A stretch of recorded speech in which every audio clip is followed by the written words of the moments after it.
First of all, thank you for the invitation to speak to this group. I think the ACS and the ACS guidelines are often seen as the elephant in the middle of the room.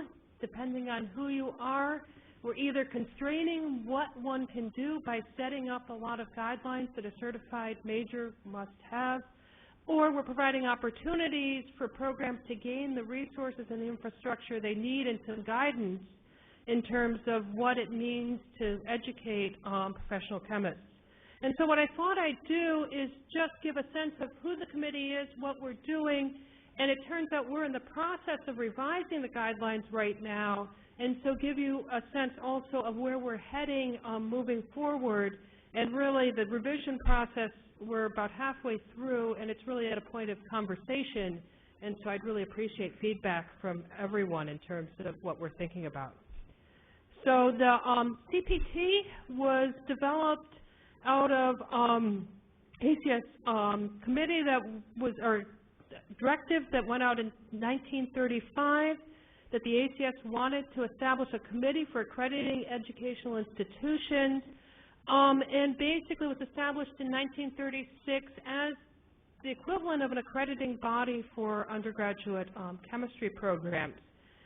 The actual process began with a survey, and this is something that the committee does a lot of, trying to understand what the current trends are in chemistry education, and basically then using that to develop some guidelines for professional training of undergraduate chemists.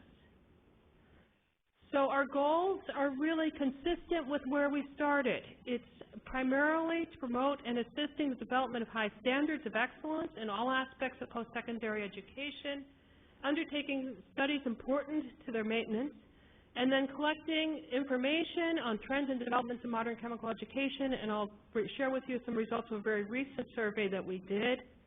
And then also cooperating with the American Chemical Society and other professional education groups around these goals, which is really what we're doing today. So these are sort of the three main types of things we do. See if this works. Basically, the approval program, the guidelines, there's several CPT members in the audience, and this is where the vast majority of our energies end up going. Conducting surveys is a major contribution of what we do. We're also responsible for the Director of Graduate Research, efforts around workshops, and also recently we've really gotten involved in finding ways to bring together members of the community. A lot of work the past several years in establishing opportunities to bring together department chairs of PhD granting institutions to have conversations around chemistry education, and we've run 3 of those over the last several years and plan to continue to do that. So I want to start by talking a little bit about what these guidelines are and what they, and also what they're not in terms of the approval process for the ACS. So you can see on the approval program, basically we basically conduct and also enhance this approval program through the guidelines, which were most recently adopted in 2008, and we're presently working on revising them. We basically, as a committee, approve degree programs, approve undergraduate programs in chemistry, and then allow the departments, or really the department chair, to certify students in the programs that have fulfilled a particular approved curriculum. And so it's sort of a two-part thing. And really, the approval program we see as something that benefits not only the students who receive the certified major, but also all the students in the department, because it basically provides some infrastructure and other types of guidelines that will ensure that the programs have what they need to do. As was stated earlier, chemistry is expensive to teach, and so to be able to help ensure that the programs get what they need to have to be able to do what they need to do to educate their students. So this is just a historic slide, but I think it's interesting. In 1940, when this whole approval program started, there were 65 approved programs. That's increased by slightly over an order of magnitude since then. And as you can see, it's been pretty much a steady increase, a very strong increase over the first couple of years, not surprising, strong increase into the mid-70s. It slowed down, but the last several years we've actually had a fair number of new approved programs. This diagram on the right here shows the number of chemistry majors that graduated from approved programs, as opposed to the number that actually have a certified degree. And I think this is important, is that while there are a lot of approved programs, graduate a lot of students, my department included, we're only a small fraction of the students who graduate with a bachelor's degree or BS degree in our case will actually fulfill the requirements for approved degree. But all of them, as I said, I think benefit in one way or another from the fact that we are an approved program. So you can see initially it was maybe 2/3 were approved, and now we're probably closer to 1/3. And that also reflects the fact that there are a lot of chemistry majors who may be following other tracks later on, particularly those who are going on into medicine and other areas in the health professions where an approved degree may not be as essential. This is looking at just what types of programs are involved in the approval process. So this is by program type. As you can see, a lot of the programs, about half of them, are either the highest degree offered are either doctorates or master's degrees. About half are bachelor's degrees. But if we look at the number, sorry, these are the number of programs at the bottom. But if we look at the number of students that are graduated from it, it's really a lot of them are coming from the small number of, about half of them are coming from the small number of doctoral degree granting programs that are just very large. And the bachelor's degrees, a large number of programs are graduating, probably about a quarter or so of these certified majors. So they're coming from a whole range of programs, and one of the goals of the approval process is to set something up that works for this broad range of programs, but also looks to find ways to get uniformity in terms of the excellence in the undergraduate education that is provided by all of them. So a little bit about what's in the guidelines, what we think about. The left side is really program attributes, both in terms of the institutional involvement and support of the chemistry program, faculty, staff, making sure that programs have the appropriate support to be able to maintain the instrumentation and other aspects of their program, various infrastructure aspects. But for the purposes of today's discussion, I think the more important part is this right-hand side, which is really the aspects that are involved with curriculum. Obviously, undergraduate research is an essential piece, and also we've talked a lot more recently about student skill development, and then also departments being self-conscious in terms of self-assessment and looking at what's working and what's not working as well. So, as we start thinking about chemistry and as we think about the development of chemistry since this whole process began slightly more than 75 years ago, chemistry touches on a lot of different areas. These are just a set of journals. I think most, if not all, are ACS journals. But, as you think about what a student needs to be learning in order to be a well-trained chemist, it's not just the disciplines that we were all instructed in and that we have our degrees in, but also the various topics that are on the edges between chemistry and other areas, or that are more specialized in terms of what you're doing. Computational, theoretical chemistry, macromolecular chemistry, a lot of different areas. And so one thing we strive to do with the guidelines is to provide a balance between ensuring that the students have a strong background in the various traditional areas of chemistry, but also have exposure to and the skills that they need to be able to branch out and really explore the broad range of what makes chemistry and what really makes, I think, chemistry exciting and interesting for all of us. So as we develop the curriculum, the philosophy that we've taken, and this is really a departure that took place to some extent in the 2008 guidelines from some of the earlier ones, was to not try to be overly prescriptive, to not say that a student has to fulfill all of these specific learning outcomes. And I think people who are familiar with ABET, where you have this long list of things that the student must have seen and must have done, we went in the other direction and said we don't want to be overly prescriptive in terms of specific course requirements or laboratory experiences. There are obviously the range of things that students need to be exposed to, but that we thought that we could be more effective if we provided, I like the idea of a scaffold. There's something that a department can basically put together a curriculum within some guidelines that is appropriate for their students and where their students are heading. The specific requirements are fairly loose. The students need to take a foundation course in each of the 5 traditional areas of chemistry, including biochemistry. They need to take 4 in-depth courses based on that foundation experience, but we're not prescribing what those in-depth courses are precisely. and they need to see a minimum of 400 laboratory hours after general chemistry, and those need to cover at least 4 of these 5 areas in here. Also important, and this is what sometimes becomes hard for the smaller programs, the programs must teach all 9 of these courses as well as the lab courses on a regular basis, and the courses really need to be taught on basically an annual basis to be able to ensure that a student coming through gets the material they need to be getting and is able to graduate in a 4-year time frame. So one of the things that's important is that this is a scaffold, but programs are encouraged to include other contemporary topics, and also programs are encouraged to employ a variety of approaches in delivering the curriculum, but we're not going to tell programs exactly how they should do it or exactly what the laundry list of topics that should be done, because what's appropriate in one institution may not work as well in another. We also added in the 2008 guidelines a much stronger emphasis on student skills, and basically with the idea that the only way you're going to be able to educate chemists to learn beyond what you see in the classroom and also to be effective in the workforce is if they have the set of skills that they need to take with them to be able to continue to learn and also to be able to communicate what they know, work with others, and you can see this is pretty much apple pie in terms of the types of skills that we hope our students will get. So where are we now? As I mentioned at the beginning, we're working on revising the guidelines.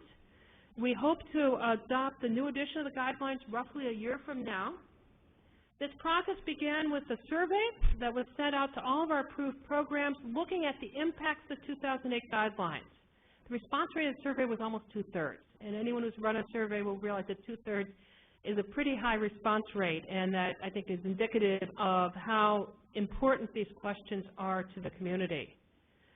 We've been then discussing these possible revisions, and in January 2013 we shared a white paper of possible revisions with the community, and I can provide people with the URL to get that. It's at, I think, the end of this talk. And we're presently really looking for community input and feedback, which is part of the reason why I was excited about the opportunity to talk today. But what I wanted to do is to talk a little bit about some of the things we learned from the survey in terms of how departments are thinking and what they're thinking about. So basically move into a discussion of, if I can get the right thing going, our activities in terms of conducting surveys. So here are some outcomes from that survey.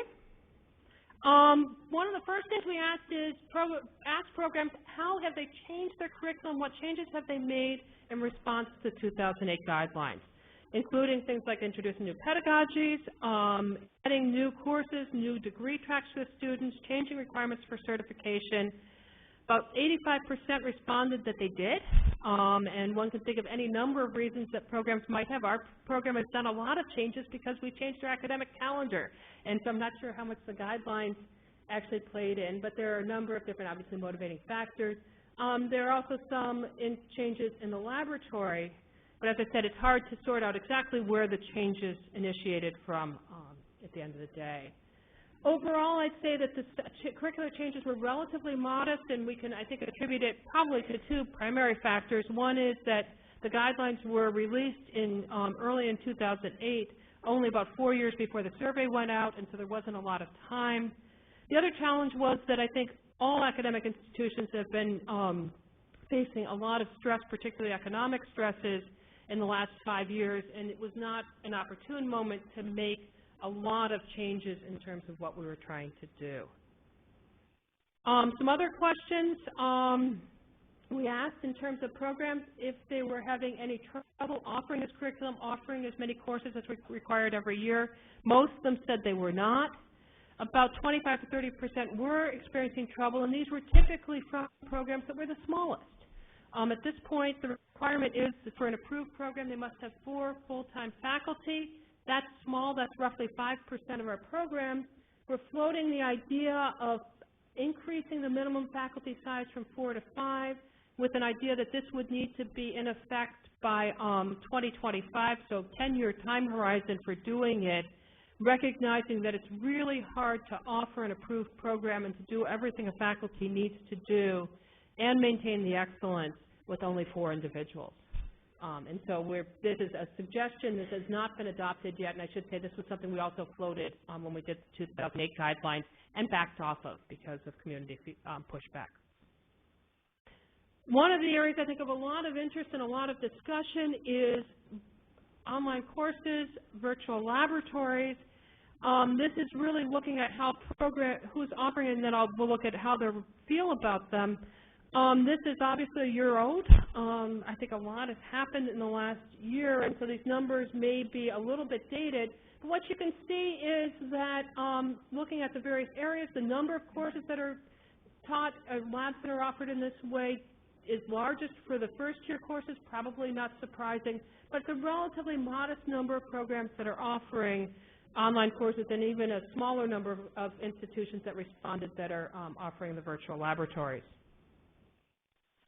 In terms of how programs feel about online courses for instruction, over 50% felt that they were inappropriate, and as we go to higher and higher level courses, the less comfort there was among the respondents, which were primarily department chairs, to the idea of students taking online courses, to a very small percentage feeling it might be appropriate for courses leading to certification.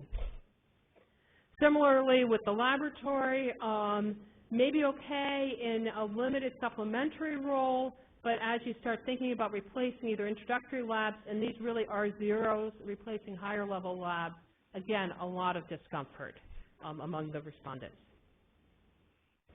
In response particularly to the comments on virtual laboratories, one of the proposals is requiring that students have a significant amount of hands-on laboratory experiences before starting their foundational lab experience, which typically would be either quantitative analysis or organic chemistry, but making sure that they've been in the lab, have learned safety procedures before they get to that.